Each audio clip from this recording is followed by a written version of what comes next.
Yo, what's up, friends? Hey, I just realized I wasn't streaming to YouTube, just streaming to that Twitch.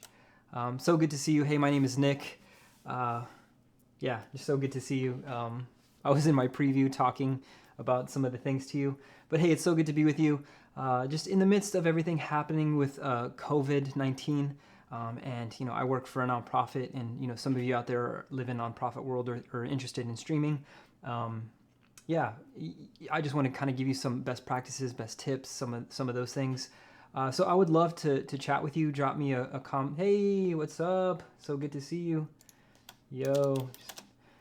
Hey, thanks for watching. What is it? Remodel Media. So good to see you here. Talking about that live stream and how to live stream like for churches or for your own content.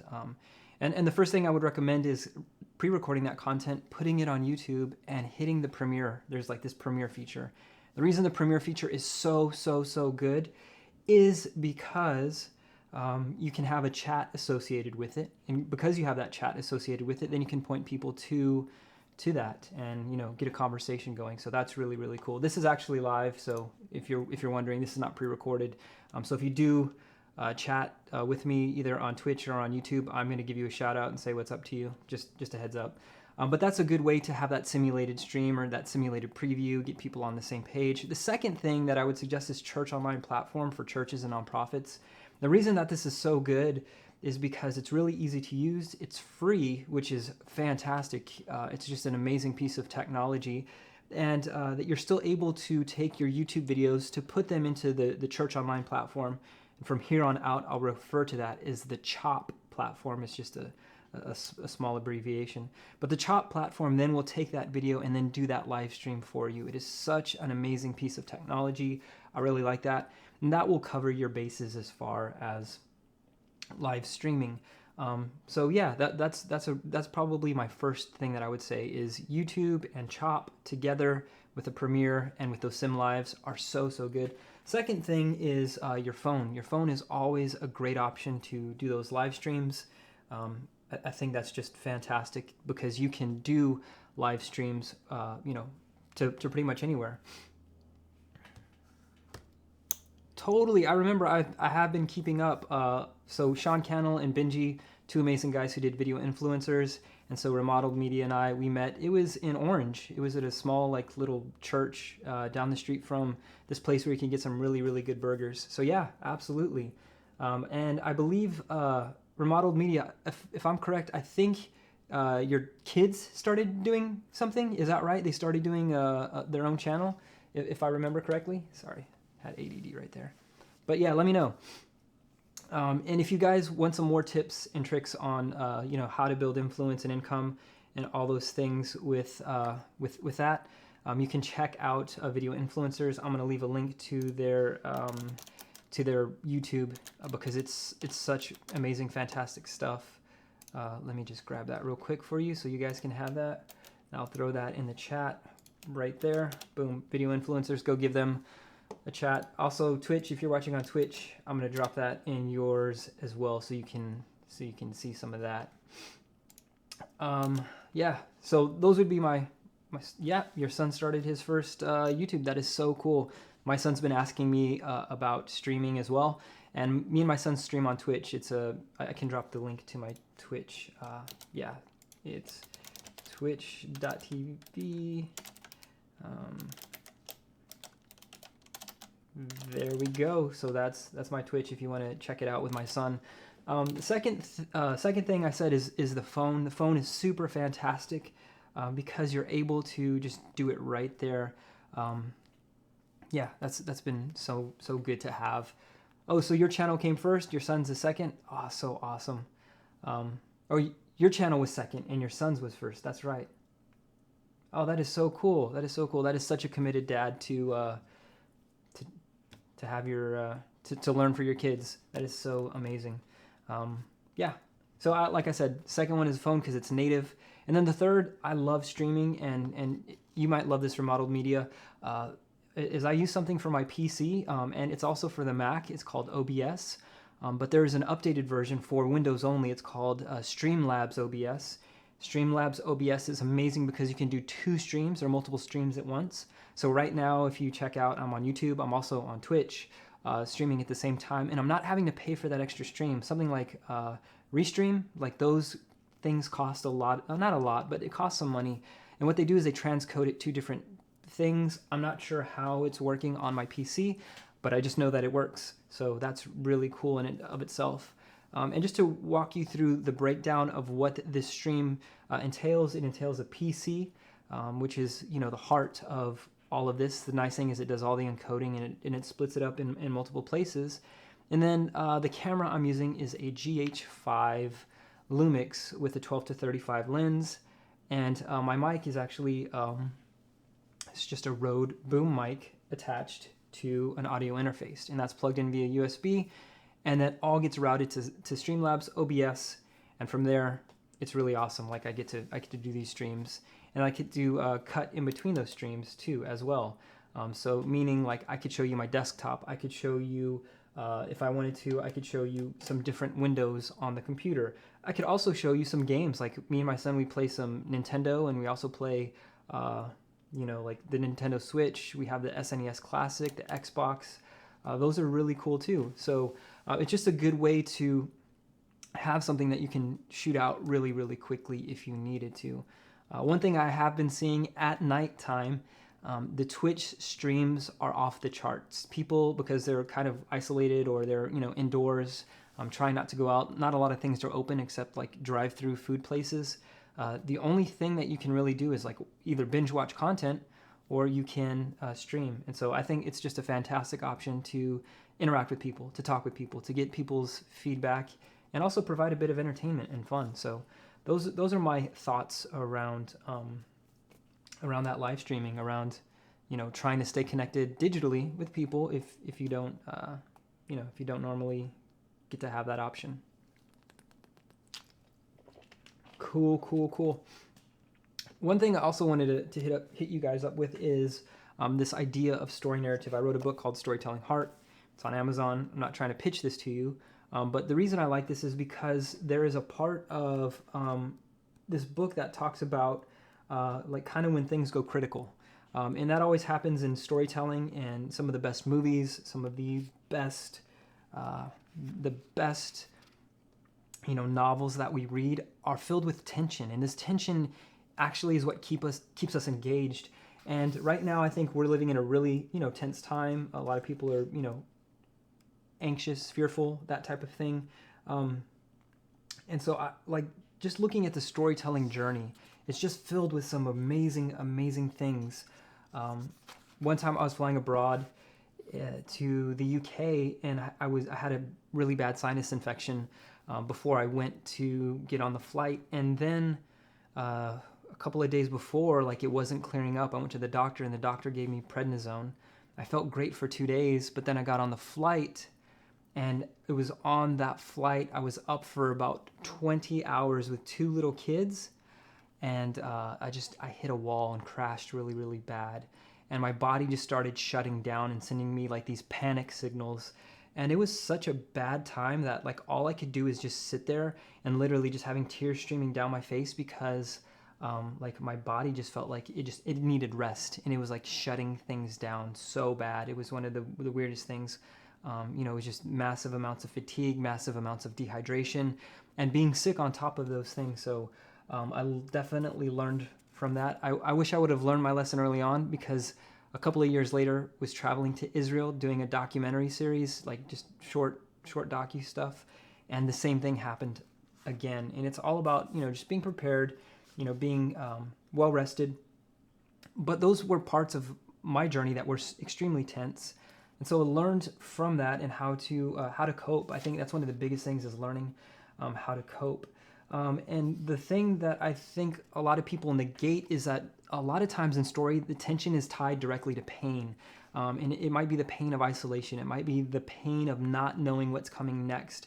But what's interesting is pain is always an invitation to change. And I think sometimes the times that we hit those oh crap moments are the times that we can examine things and say, hey, things can be different in a very good way. So I would love to just kind of talk through this idea of some things that I did in order to change my narrative. In this book, The Storytelling Heart, my focus was to change as much as possible, because I didn't like where I was at. I didn't like how things were going. I felt like I had no control. And maybe that's you today. Maybe you feel like, hey, there's not a lot of control. I wanted to give you some tools just from this book. And the first thing that I would say is separation. Yeah, absolutely. I would have to agree with Remodeled Media. I'm not nearly afraid of the virus as I am people's reaction to it. I would agree to that. I believe the virus is serious, but I think it's exasperated when people do crazy, crazy things. So I would agree with that. I think the economics is something that we have to think about too. But yeah, the thing that helps me is trying to stay connected. I work at a place where we are streaming every night this week, and we're streaming on weekends, and our content, is trying to provide hope for people. And one thing I realized is that separation is a story killer. That our stories, they get held down when we isolate and when we don't connect with people and when we're not intentional about connecting. And so I think getting out of our heads is super important, just being able to stay connected. And I love digital because it allows us to stay connected. So I hope you guys really get that. Like, don't isolate and don't shut down. Like, I think it might be good to talk about what you're feeling. Talk about, we all feel that pain and fear and disappointments. And right now, just for comparison, our life might just feel like a cream puff. It might feel like everything is sweet and amazing, and compared to some people in other places. So I would just say, keep that in mind, that we really have it good in these times. And there's this word that always comes to mind whenever we think about story, when we think about trying to tell stories or capture people's attention, and that is freedom. We're always looking for a freedom of sorts, even if we're the most free.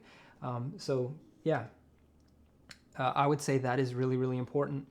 Sorry, guys, you might be hearing some audio from other places. I didn't even realize that. Let me kill my desktop audio.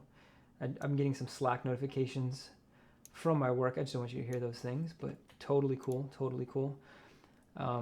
Some of my friends are saying we're working nonstop. And so even though today is my day off, like, I am working nonstop to try and create content for, multiple things. So just getting those messages. But what I was saying is, like, we're all searching for freedom. Like, that is something that we want. And we're always trying to redefine what does freedom look like. And in times like these, when we're isolated, or, we're thinking about, hey, we have to stay indoors all the time, thinking about what freedom looks like now is really important, because at the end of every great story, that is the thing, that somebody or something is free. And I think freedom is one of those things that we definitely take for granted. And in this moment, I think we're essentially trying to redefine our freedom. We're trying to define a freedom apart from, being sick or unhealthy, or, just everything that's happening. We want a solution. So maybe a solution is really, really good.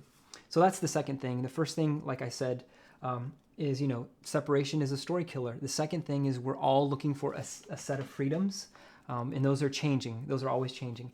And I would tell you the third thing is a question that I ask myself, and I talk about heavily in the book, is what matters most to you? And I would ask you that question. If you're in the chat, drop that down below. What matters to you most in this moment? And for me, it's the things that don't change. That's like family. That is things like, people still need hope, and people still need entertainment, and people still need food. Like, those are some great industries to be in at this moment, if you have the capacity to provide those things. And if you have the capacity to provide those things, you have to understand that really matters in times like these. And that also makes for a great story. That's what makes for great movies and great content. So what matters most? It's a weird question. And the reason it's a weird question is because people kind of like if you're at a dinner party and you say, hey, what matters most to you? It's kind of like you get really philosophical really quick, and it kind of puts people off. But just let me remind you that there is no wrong answer. Like, whatever you value and whatever is most important to you, it's good to hold on to those things, and it's good to have those, kind of be guiding light. When it comes to like having the right answer, one of my friends is a school teacher. I love this guy so much. And he told me that he has a student, and he's actually a film teacher. He teaches how to broadcast and how to make content. And a student that he said, this student is like no other student I've had in the past 10 years, because the student understands the concept. The student learns very, very well, but they learn in a very weird method. And that method of learning is they learn by failure. What they do is they try to break the systems. They try to break everything about it. They try to look for multiple right answers, and inevitably they have a lot of wrong answers. And he said, our school system fails this person because the student is very bright, very intelligent, but is looking at things from a different perspective. It's not linear perspective. It's this multiple layers of perspective. And I think whenever we look at a question like what matters most, you trying to be right is something that's going to hold you back. You should just be authentic. When it comes to what matters most, just be real about it. And the reason I say that is because your version of happiness actually matters. Not a lot of people take that they don't take that seriously.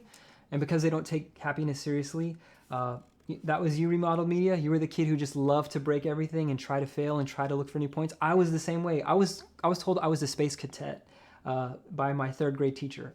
So much so that I went to go get tested for like ADD and ADHD, and I was put on this weird roto inhaler for my allergies. That's the only thing that could find wrong with me was my allergies, and said that was, blocking, me sitting still in a chair. But honestly, like I feel that, the creativity and everything that I experienced growing up, I wouldn't change it for anything. I wouldn't want to be like anybody else except myself. And that's what's important, is you should be yourself. You should be authentic. And what matters most is a question that can help you in a time like this. So I hope that helps. I hope you guys understand that. The fourth thing I'd love to kind of drop on you is this idea of we have a problem-solving loop. And resetting the problem-solving loop is so important. And what I mean by that is our brains have this massive part called the prefrontal cortex. It's where we get our language from. It's where we get our deductive reasoning from. But that is not always in control. There is this little piece of our brain in the back. It's the limbic brain. And what happens? It's like a peanut size or a thumb size, and it's right in the center in the back of the stem.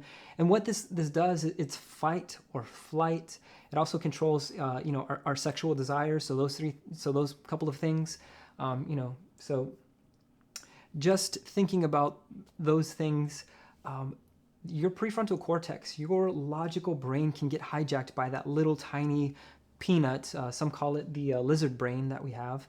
And the thing about that is once you go into limbic abduction, your reasoning goes out the door. That's why people are stocking up on weird things right now. That's why like the vitamin aisle is so packed, but vitamins are best for your immunity. So like it almost like what's happening? Well, people are caught up in limbic abduction. They're panicking. And there is a simple way to reset this problem-solving loop. And what happens is the problem-solving loop is when you get triggered through your limbic system. You want to fight, you want to flight, you want to hoard, you want to do something crazy that's not logical. And then the second thing is that your prefrontal cortex gets involved, and then it starts spinning and spinning, and you're looking at everything as a potential problem. You're looking at everything as a potential threat. And because you have this limbic abduction and this problem-solving loop, everything becomes a problem, and you're heightened, and you're panicking. And now to reset that, it's really, really simple. You could do that in a few different ways. One is great exercise. What great exercise does is it allows the blood to flow throughout different parts of your body. And then because there's a limited amount of blood flow to the brain, you're still getting blood flow to your brain, but the oxygen is pumping blood through all these other places. And it just makes you forget about those things, and you think about the task at hand. So that is really important, is staying physically fit, moving. One of the things that I love to do is called the 7-minute workout. It's on the Amazon Alexa, and you can just say, "Hey Alexa, start 7-minute workout." And it's already built in, and it'll run you through 7 minutes just to get your body, just the blood flowing and the oxygen going, and that is going to calm you down. The second thing is going to be meditation. There's an app that I love. It's called Headspace, And Headspace is so fantastic because it allows you to focus on your breathing. And when you close your eyes to focus on breathing and meditate and just to listen, what tends to happen is your amygdala shrinks over time. And this is a really cool thing. That essentially means that fear can shrink over time, which is amazing. It's absolutely amazing to think just by breathing, just by focusing on your breath, that the fear starts to subside. And it's because we're starting to reset that problem-solving loop. By closing the eyes, we don't have all the input. It like actually stops the input to our brains. That's why whenever you ask somebody a question and they have to think hard about it, they go like this. It's a natural response so that your brain can have more capacity. It's a really interesting field. I love psychology. I love to study these things. So that's why I share this with you, is because this can actually help when the story gets critical. Another thing is taking a walk. Looking at great art. Another one that I highly, highly recommend is creating something, whether that's music, whether that's art, whether that's videos, whether that's doing your own live stream. When you start to create, your brain starts to get preoccupied with the task at hand, and it almost feels like time just goes by so fast. Have you ever done something and you're like, hey, I haven't eaten today. I haven't even thought about anything else except this thing that I'm doing right now. And a psychologist by the name of Mihai Csikszentmihalyi, he talks about this, and he has a great book dedicated to this principle. And it's a fantastic. I will link it below. I'm just looking at the notes from my book if you're wondering. But yeah. Another one is journaling. What journaling allows you to do, it allows you to write your feelings. And a lot of times, some of us are external processors. Some of us can internally process and say, hey, I'm feeling this, or I'm thinking about this. Sometimes we have to realize that we don't think like that, or we don't act like that, and journaling really, really helps. And so there's been a couple of things, like I've used Evernote, I've used pen and paper, but journaling helps tremendously. So yeah. We already talked about physical activity. And then Mihai Csikszentmihalyi, what is it called? What was Csikszentmihalyi's, trying to look for it. It was all about, I forgot what he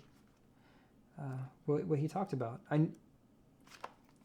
Essentially Csikszentmihalyi said, find something you love, continue to do that, and your brain just like releases all these endorphins, and it's just a fantastic. When I figure it out, I'll send it to you, because I think you'll really dig that. The other thing it's flow state. That's what Csikszentmihalyi. It was called flow. Just pass by it on this. That's that part right there. Csikszentmihalyi talks about flow. So good. But getting into that flow state is doing the thing that you love, and just It's insane. This is a cool fact. It said our brains can process 110 bits of information per second. So you're actually processing at 110 bits per second. A conversation normally uses 60 bits of information a second. So if you were to have two conversations going at once, it's 60 here, that's 120, that's 10 bits more than you can actually process. So that's why we can only have one conversation at a time. Remodeled Media says that's so true. Thank you so much for that. And so what we tend to do is, because we can only process in 110 bits at a time, whenever we find something we love and we put everything into that one craft that we love, all 110 bits are moving per second. It doesn't allow for any external thing to step into that narrative. I wouldn't say you can do that all the time, but there are certain times where that helps calm the anxiety. It helps calm you down. It helps you just to be really, really chill. Some people love math, engineering problems, art, science, those things. And just being self-aware helps with that. So getting into that flow state is something that I probably would let you know that I find very, very, very helpful. And I'll say this, I'll end with this one, that whenever it comes to having your own narrative, whenever it comes to you finding what works for you on how to get through like your own critical storyline, I would say that it's best to know that the status quo is enemy, meaning that if you see people doing something, like there's this horde mentality, there's this groupthink mentality going on, best thing you can do is to think for yourself and to be safe, to be smart, to be wise, but to really embrace that you're an individual. And because you're an individual, you're going to respond differently. And it's okay to respond differently. It's okay to be yourself in these moments.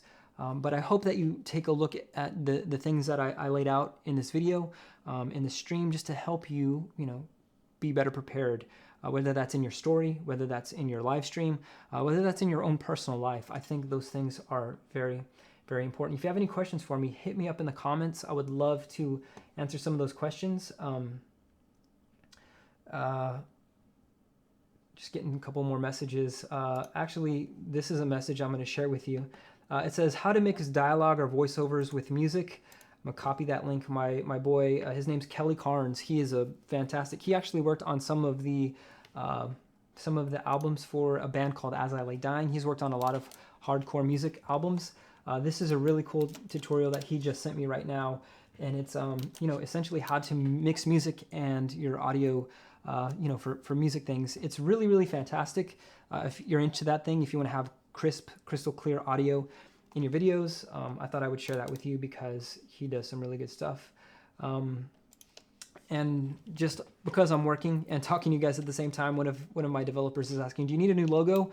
And I'm like, I don't need a logo. What do I need? I need a, is it not channel? It's a channel poster. Yep, I need a channel poster. Cool. He knows what I'm talking about. You might know what I'm talking about. He knows what I'm talking about. Cool. Awesome. Checking out some other things as well.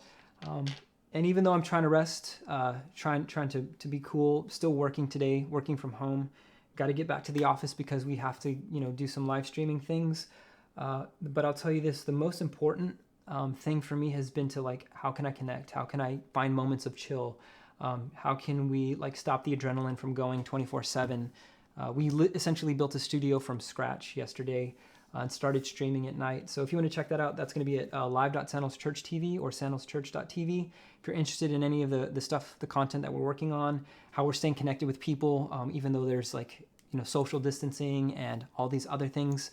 So yeah, just wanted to let you know about that. I'll drop that link in the the chat below. Let me get it right. So that's that. So if you have any questions, go check that out. Want to know what I do on the regs? That's what I do. Have a meeting in just 8 minutes. So I'm going to hop off of this, turn my setup around for my next meeting.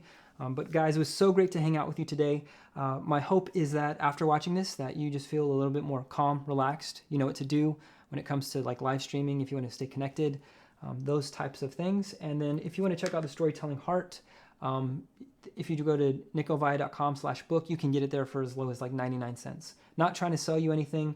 Actually going to try and go there and make that guy free. So yeah, I'll go make that guy free right now. nickovaya.com/book. You can go get that if that interests you in any way, shape, or form. And I will make sure that it's free at the end of this so you don't have to pay that 99 cents. It was so good to kick it with you guys today. Thank you so much. And until we chat again, I hope you tell the world a great story. Peace.